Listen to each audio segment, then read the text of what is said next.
I shouldn't have been thinking about her at all. But I was, again. The front door creaked open before I could even knock, and there she was. Her voice was low, unreadable. "You're early, good. Mrs. Lane." Julia, technically, but no one I knew ever called her that. Stood barefoot on the tile, one hand still on the doorknob, the other tugging her cardigan tighter around her waist. I felt the air shift between us before she even moved aside. "I thought Kyle would be here too," I said, eyes darting past her shoulder. I knew he wasn't. Her mouth curved, not quite a smile. "He's working late. Come in anyway. That leaky faucet isn't going to fix itself, right?" I stepped inside, careful not to look at her for too long. Everything about the place smelled like orange peel and warm laundry. It was a scent I used to associate with summer breaks, video games, late-night pizza at their kitchen table. But today it felt different, like walking into something I shouldn't. The kitchen was quiet except for the distant hum of the fridge. She gestured toward the sink with a nod, then leaned on the counter, arms folded under her chest. Watching, I fiddled with the wrench more than I needed to. Did the plumber bail again? No, she hesitated. I didn't call one. I glanced up. She was looking straight at me, then away, like she'd said too much. There was a pause, not awkward, not yet, but heavy enough that the silence started to pull at me. Cleared my throat. "You could have waited until Kyle was free." "I could have," she said softly, her fingers brushing the rim of her coffee mug. "But I didn't." Something tightened in my chest. I bent over the sink again, pretending to concentrate, though I was very aware of her footsteps moving across the tile behind me. Not closer, just pacing, like she needed to move or else say something she didn't want to.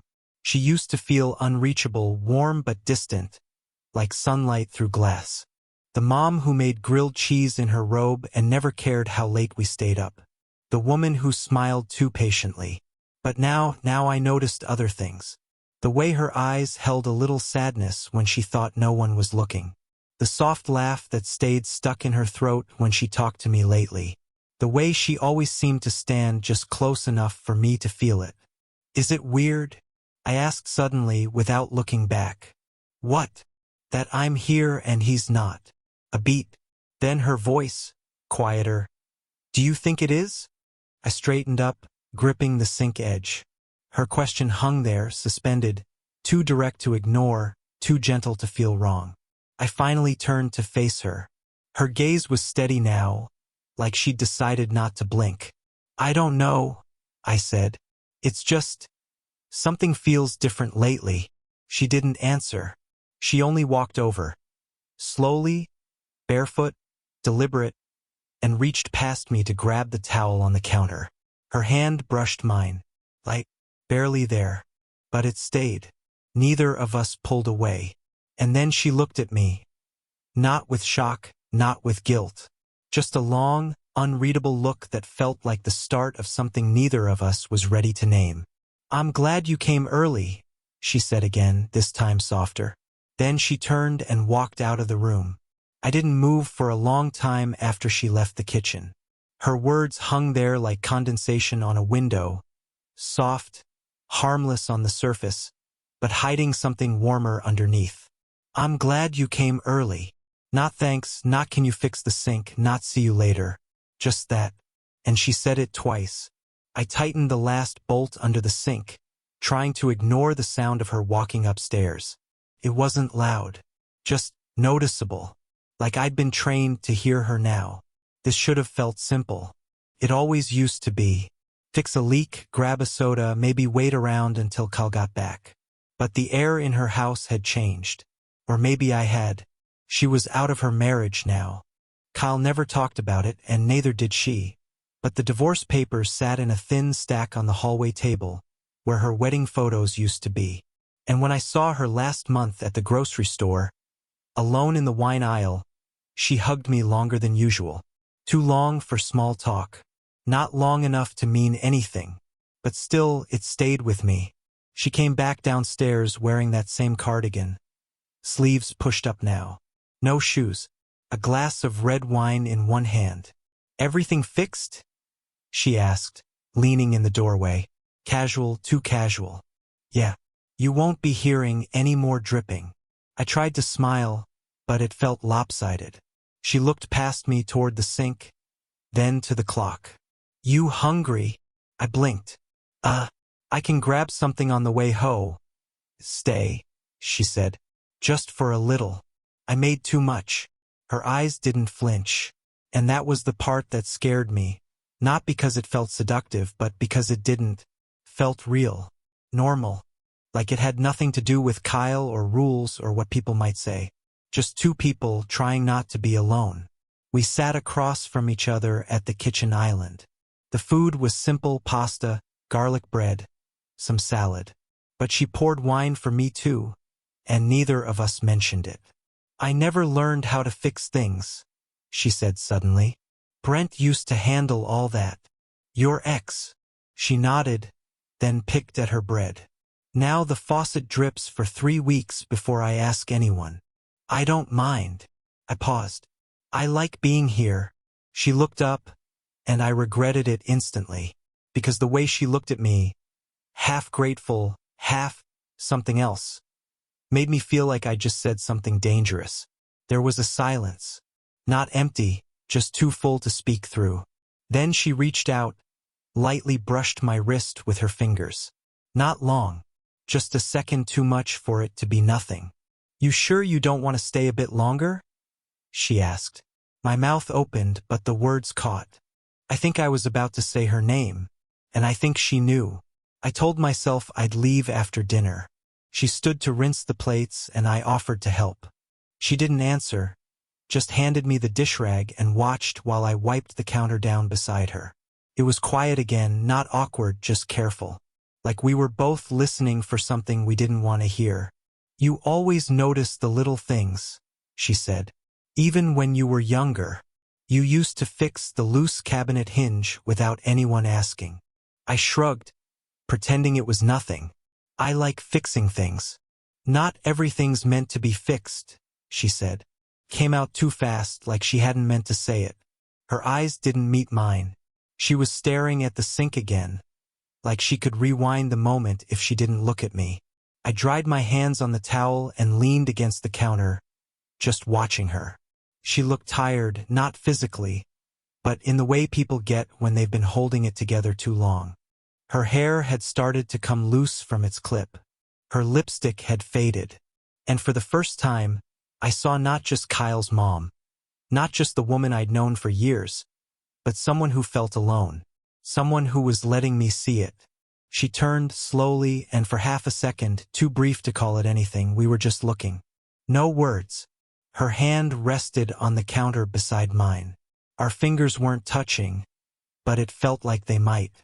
Then her phone rang. We both flinched. She reached for it without checking the screen. "Hi, yeah, no, I'm home. Just having dinner." A pause. "No, Kyle, he's not here." My stomach dropped. She glanced at me. Her voice stayed calm, but I saw the tension in her grip. "I'll tell him you called. Love you too." She hung up and set the phone down like it had burned her hand. I forced a laugh I didn't feel. "That was him?" She nodded. "Yeah, just checking in." I stepped back. "I should probably go." She didn't argue, but she didn't move either. "You don't have to," she said finally. "I think I do." I grabbed my keys from the counter and walked toward the door. She followed, slow, quiet steps behind me. Just before I reached for the handle, she said it. "Wait." I turned. Her arms were crossed now, like she needed something to hold on to. "Do you ever think about what this would look like if things were different?" I blinked. "What do you mean?" Her voice cracked a little. "If we didn't have to pretend it was nothing." For a moment, I forgot how to breathe. I didn't answer, because the truth, the dangerous, unavoidable truth, was that I thought about it all the time. And I wasn't pretending anymore. I didn't leave. I told myself I would, even reached for the doorknob again. But her question, "Do you ever think about what this would look like?" was still there, hanging in the air like perfume, clinging to my clothes, my skin, the space between us. She stood 3 feet away, too far to touch, too close to pretend. I think about it, I said finally, the words rasping out of my throat like I hadn't used them in days. More than I should. She looked at me like she didn't know whether to breathe in or turn away. I didn't mean to say that, she whispered. It just came out. But it's true. A long silence fell between us. Her hand gripped the back of the chair, knuckles white, and I realized she was shaking. Just slightly, like her body was trying to keep up with something her mind had already decided not to admit. I'm not supposed to feel this way, she said. I'm not allowed to. You haven't done anything wrong. She laughed once, brittle. Not yet. And there it was, the edge. We were both standing on it now. No more metaphors. No more pretending this was just about helping with the sink or staying for dinner. She turned away first, walking to the window. The rain had started, faint, barely audible at first, but growing. Tiny drops streaking the glass. I don't want to hurt anyone, she said quietly, her back still to me. Especially not him. You won't? I said, too fast, too confidently. He doesn't even know I'm here. She flinched, and I realized that part was worse. Not that we were doing something wrong, but that we were hiding from ourselves while trying to protect everyone else. I see the way you look at me, she said suddenly, not turning around. You think I don't, but I do. Couldn't breathe. I'm not imagining it, she added. Am I? No, I said. You're not. She turned then, slowly, and the look on her face nearly dropped me. Not lust, not guilt, just raw, aching truth. I haven't let anyone touch me in almost a year, she said. I didn't realize how lonely I'd gotten until I started waiting for your knock at the door. My mouth opened. Nothing came out. She stepped toward me. One step, then another. I don't know what this is, she said, but it doesn't feel wrong. I didn't step back. I didn't blink. She stopped in front of me, just inches away. I could see the gold flecks in her eyes, the way her lips parted like she wanted to say more but couldn't. And then she whispered it, low, trembling, vulnerable. Tell me if you want this too. I didn't answer her right away. Not because I didn't want to. God, I wanted to. But something about the way she said it, the quiet plea behind the words, the way her eyes searched mine like she needed me to give her permission to feel, made my chest tighten. Tell me if you want this too. I swallowed, stepped closer. My hand was already halfway up, almost brushing her arm, when the front door opened. Not a knock, not a warning, just the cold sound of a key in the lock. Julia jerked back like she'd touched a live wire. Kyle's voice echoed into the hallway. Mom? You in here? My heart slammed against my ribs. I backed away, hands already stuffed into my pockets like I could erase what had just happened if I looked casual enough. She moved fast. Not frantic, but with the terrifying grace of someone who'd had practiced hiding things. She smoothed her hair, wiped under her eyes, and gave me a look that wasn't fear or anger. It was something worse. Regret.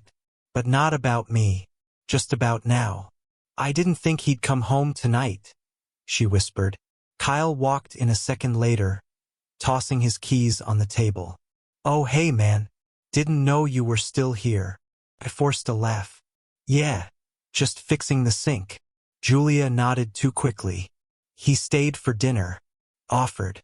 You said you'd be late. Kyle looked between us. He didn't say anything, but his brows pulled together for a second. Then he shrugged it off. Cool. You heading out? Yeah, I said. Just about to. I walked toward the door. Julia followed me, but just as I reached for the handle again, her fingers grazed my wrist. Barely there, a blink of a moment. I'll call you, she said under her breath. I didn't look at her. I just nodded once, then stepped out into the rain. I didn't hear from her for 3 days. Not a call. Not a text. Nothing. And then, late one night, I checked my email on a whim. Subject: draft, never sent. It was from her. A message she typed but never sent. There were no greetings, no sign-offs. Just this: you should know, you're not the first. After the divorce, there was someone else. Brief. Secret. But this is different. I can't pretend I don't feel something real when I look at you. That scares me more than anything. Because this time, it's not just about being lonely. It's about finally wanting something for myself, even if it's wrong. And it's you. I stared at it for a long time, rereading each word like they'd shift meaning if I blinked. Then a second email popped up. From Kyle. I didn't open Kyle's email right away. I stared at the subject line. You and my mom? Like it might disappear if I looked long enough. But it didn't. It stayed. He knew. Or maybe he suspected. Either way, the question wasn't just about what had happened. It was about why. I drove to her house without planning to. I don't remember grabbing my keys or putting on shoes. I just remember standing outside her door again, heart hammering, rain drying on my jacket.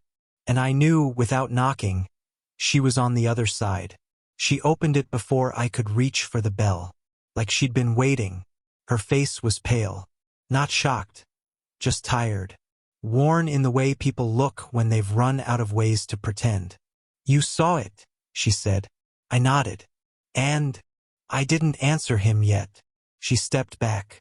I followed her into the house. The kitchen was dim. The wine glasses from last week were gone. The silence felt heavier now, like the room remembered us. I wrote that email the night you left, she said. Didn't mean to send it. Didn't think I would. I'm glad you did. She leaned on the counter, arms crossed tight over her chest. He's hurt. I could hear it in his voice earlier. You didn't do anything wrong, I said quietly. Her eyes lifted to mine. Didn't I? I moved closer. Not to reach for her, just to be near enough that she'd stop backing away. We felt something, I said. We still do. It wasn't planned. It wasn't a game. But it was real. She exhaled, shaky. That's what makes it harder. Then I saw her, really saw her. Not as someone forbidden or out of reach, but as a woman standing at the edge of her life, wondering if it was too late to want something just for herself. I don't care if it's complicated, I said. I care that it's you. She blinked hard. Her voice came out hoarse. You're 24. And you're not just someone's mother. That cracked something in her. I saw it. The way her lip trembled slightly before she turned away, gripping the edge of the sink like it might anchor her. Tell me what you want, Julia, I said.